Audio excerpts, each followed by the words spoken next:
안녕하십니까. 김영편입 강남 단과 캠퍼스에서 강의를 하고 있는 정명권입니다. 제가 오늘 이 시간에는 여러분에게 한 5분에서 8분 정도 사이로 상반기에 어떤 마인드로 공부를 해야 될지, 다들 편입을 이제 시작하잖아요. 그죠? 이제 처음 시작하는 학생이 상반기에 어떤 마인드로 공부해야 될지에 대해서 간략하게 설명을 드리겠습니다. 전체적인 설명을 하나 하고 조금 세분화된 설명을 하나 할게요.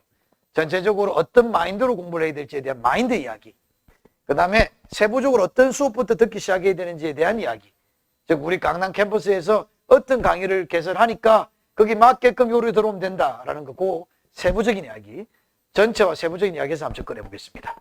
편입영어 상반기 학습법입니다. 자, 포인트가 보세요. 여러분이 절대로 이게 영어 공부하러 온다라는 생각하면 안 돼요. 나는 영어 공부 못하는데요, 수능 때 제가 5등급이었어요, 이런 게 중요한 게 아니에요. 영어를 잘하는 것과 영어 시험을 잘하는 건 좀 다른 개념일 수 있어요.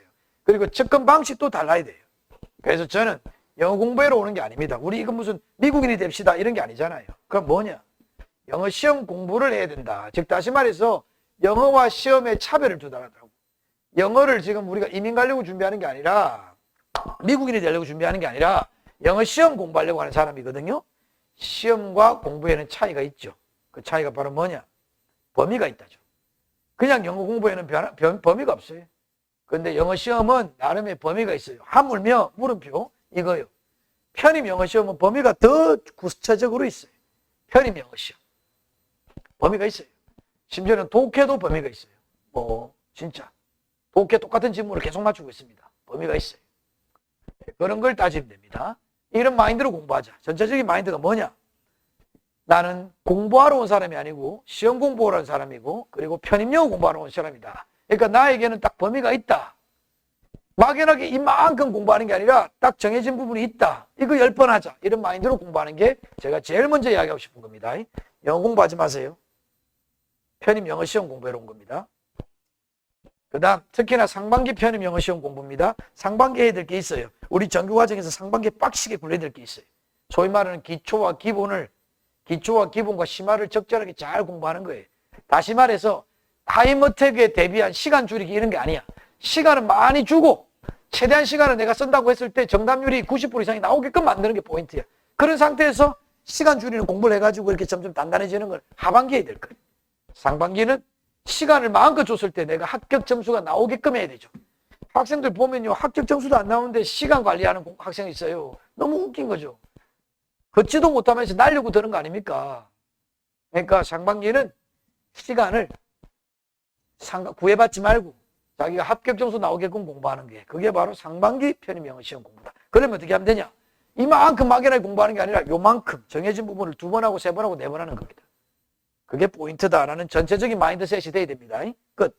두 번째 이야기. 편입 시험의 영역별 출제 비중에 대해서 알려드릴게요. 시험이 어떻게 나오는지를 알아야 대비를 어떻게 할 거 아닙니까? 시험이 어휘가 5%, 문법이 5%, 많이 나오면 7%에서 두 개 한 15%. 그 다음에 논리, 독해가 나와요. 노란색으로 되어 있는 게 전체의 80% 정도 됩니다. 그러나 여러분도 잘 알다시피 논리라고 하는 것은 독해와 문법을 이어주는 겁니다. 어휘와 문법과 독해를 이어주는 게 논리입니다. 여러분이 알고 있는 그 빈칸 완성 문제 이런 거죠. 수능에서. 여하튼 그냥 노란색이 70~80%를 차지하는데, 그렇다고 해서 이 노란색만 하면 안 되는 게, 그러면 출제는 이렇게 된다. 출제 비중. 근데 여기 봐요. 상반기에 우리가 학습을 시키는 비중에 대해서 알아볼게요. 어휘랑 문법을 꽤 많이 합니다. 어휘랑 문법을 많이 하는 이유는 이게 기본이 되기 때문이죠. 숙제가 참 많아요. 하루에 기본적으로 100단어 외우라고 던져요. 그런데 그 중에서 1회독 할 때는 30% 외우는 걸 목표로 하고, 2회독 할 때는 50%, 3회독 할 때는 70%, 4회독 할 때 90%, 5회독 할 때 100% 이렇게 하는 거거든요. 저희는 그런 식으로 합니다. 문법도 많이 돌리게 합니다. 저희는 문법을 이렇게 많이 가르치는 게 아니라 문법 시험에 나오는 거를 여러 개 돌립니다. 그리고 여기요. 논리라고 했지만 독해 이렇게 있습니다만, 논리의 역할이 구문과 어휘, 즉 어휘 부분에서 연결을 하고, 구문은 문법적인 요소예요. 구문 정리 쫙 하겠죠. 저희가 3법칙이라고 해서 구문을 쫙 정리합니다. 여기 문법은 문법 시험용 문법이고, 이거는 독해용 문법이다 생각하시면 되는 거죠. 알겠죠? 그렇게 해서 독해까지 하고요. 상반기 영역별 학습 방법을 제가 그래서 한번 쫙 정리 한번 해볼게요. 영역별로. 어휘라는 것은 아무 어휘나 외우는 게 아니다. 제가 잘 쓰는 말이니까 여러분 자주 듣게 될 겁니다. 척추 3번 뼈. 고양이가 가르릉거리다. 이런 말은요, 저는 한국말로도 몰라요. 이런 단어 외워서는 안 됩니다. 근데 외우래요. 기출에서 나왔으니까. 헛소리죠. 기출에 나왔을 때 그 단어는 문제 푸는데 큰 역할을 하지 않습니다. 앞뒤 문맥으로 알 수 있는 것들이었어요. 그러면 어떤 어휘를 외워야 되냐? 논리 중심의 어휘를 외워야 됩니다. 논리적인 단어들, 차다, 뜨겁다, 높다, 낮다, 뭐 이런 말들. 환경적 요소냐, 유전적 요소냐, 이런 이분법적인 요소로 같이 가는 것들. 이런 논리 중심의 어휘가 있어요. 그런 단어를 제가 추려서 숙제를 해줄 겁니다. 저희 자녀집에. 여러분 그대로 따라오면 되는 거죠. 어휘는 논리 중심의 어휘를 많이 외우는 게 최고 좋다. 그다음 문법은 문법 시험에 나오는 문법 개념을 한번 쫙 정리해야 돼요. 단기간에. 하루에 4시간 더하기 2시간, 즉 6시간 투자해 주시면 일주일 커트 가능하게끔 해놨어요. 저희가 일주일을 단기로 커트합니다. 근데 단과에서는 2주일로 늘려서 합니다. 왜냐하면 학생들이 매일매일 수업하는 게 아니라 이틀에 한 번씩 수업을 하니까. 그래서 저희는 문법 개념 정리를 쫙 한번 돌립니다.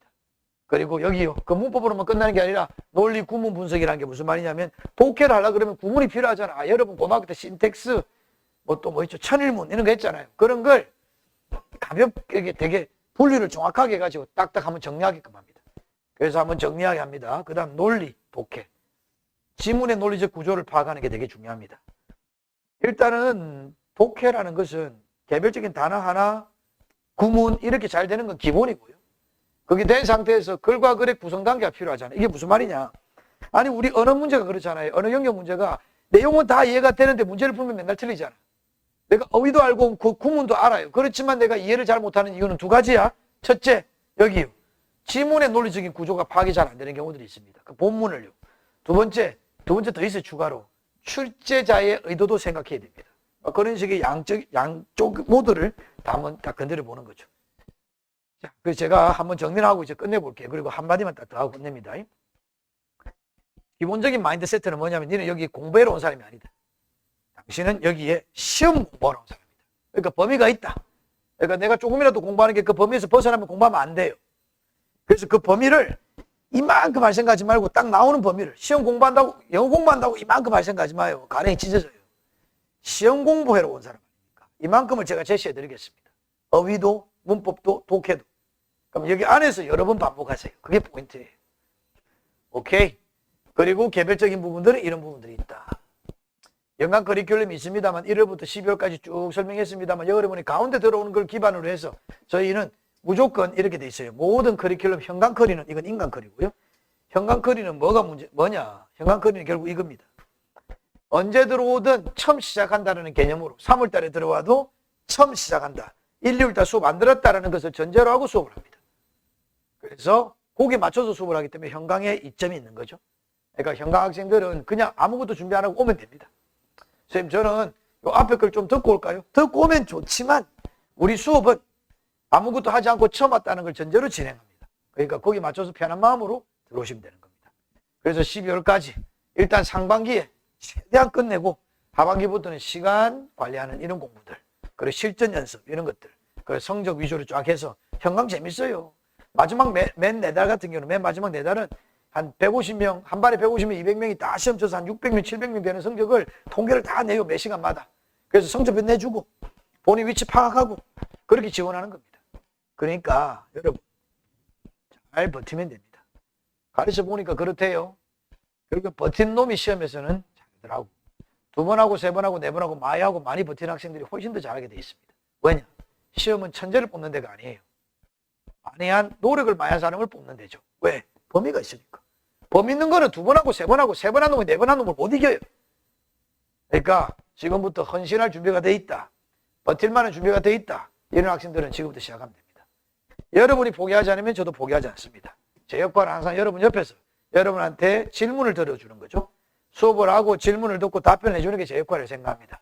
제가 끝까지 조교 없이 저 혼자서 질문하고 답변하고 질문하고 답변하는 과정들을 이끌어 가겠습니다. 끝까지 잘 한번 버텨봅시다. 화이팅!